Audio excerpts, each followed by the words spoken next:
یو نظم در سره شریکوم. ارشاد.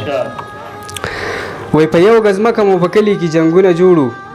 په یو ګز مکه مو په کلي کې جنګونه جوړو، د دوو کلو منځ کې خدایه نفرتونه جوړو، نه مو یو بل څه خوشحالي او غمرازي کوله، په یو به غم نو بل به خوشحالي کوله، د جنګ دپاره به د دنګو غرونو سر ته خاته، په جړاګانو مو بچي د بلو سر ته خاته، نه مې کتاب باندې قلم نه مې کاپي ولیده، ما په خپل کلي کې تیرو کې زندګي ولیده.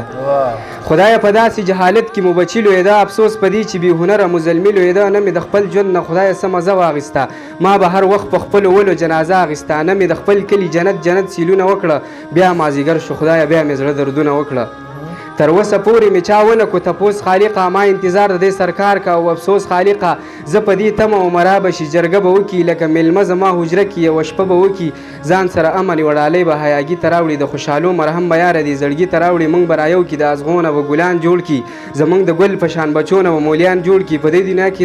خدایه داسې یو انسان نشته چې کلمه یې ویلي داسې مسلمان نشته، زه به تر څو تورو تیرو کې زندګي کومه، په 14 اګست به څنګه خوشحالي کومه. زه یاره داسې زندګۍ ته زندګي نه وایم، د کوره نشم متېدې ته ازادي نه وایم، سرکاره واوره په هر کور کې خوشحالي غواړم، زه په خپل کلي او وطن کې ازادي غواړم، چا دې وجلي زه د ګل په شان بچي غواړم، چې بې ګناه دې قتل شوي ازلمي غواړم، زما د ګل په شان وطن رانیږي غلی ناسي، مالیاره ستا هغه چمن رانیږي غلی ناسي، یو وارې راشه سرکاره زموږ وران کلي ته، ځان سره امن خامخا راوړه جانان کلي ته، نور مې نازک زړه د غمونو د زغملو نه دی، دلته د کونډې زړه زخمي دی د کتلو نه دی، دیانه سوچ راټولوه جانه ګیله مه کوه، په دغه وران کلي کې یاره بله شپه مه کوه. ډېر زیات د خپل ایمان د جنازې سره تصویر وباسي، د خپل ایمان د جنازې سره تصویر وباسي، څوک چې احرام تړي کعبې سره تصویر وباسي، او زما دیدن له چې راتله دومره سینګار یې وکړو، زما دیدن له چې راتله دومره سینګار یې وکړو، په ځان مین آینې سره تصویر وباسي، او دیانه هغه یو تصویر ته بیا زه ډېر جاړم، دیانه هغه یو تصویر ته بیا زه ډېر جاړم، څوک چې نختر چینار چینې سره تصویر وباسي. او دغه یو غزل دی چې ما وکړه ناګهانه یوه سجده په توره شپه کې، ما وکړه ناګهانه یوه سجده په توره شپه کې، په دغه شپه مې ولیده کعبه په توره شپه کې،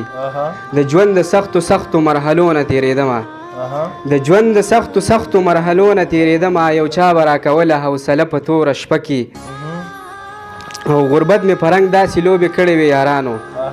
غربت مې په رنګ داسې لوبې کړې وې یارانو، اوس هغه رانه نن ډېره یېرېده په توره شپه کې، برېښنیږي اسمانونه او کاږه واږه ورېږي، برېښنیږي اسمانونه او کاږه واږه ورېږي، چا بیا د ورانه کړې مدرسه په توره شپه کې، او دا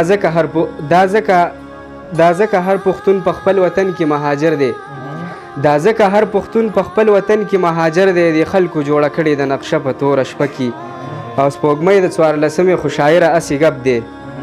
سپوږمۍ د 14مې خو شاعره اسې ګپ دی، نن بیا راته ولاړه وه هغه په توره شپه کې، او دیانه دا دنیا به درته پرېږدمه قسم دی، دیانه دا دنیا به درته پرېږدمه قسم دی، که بیا مې داسې ولیدې نشه په توره شپه کې.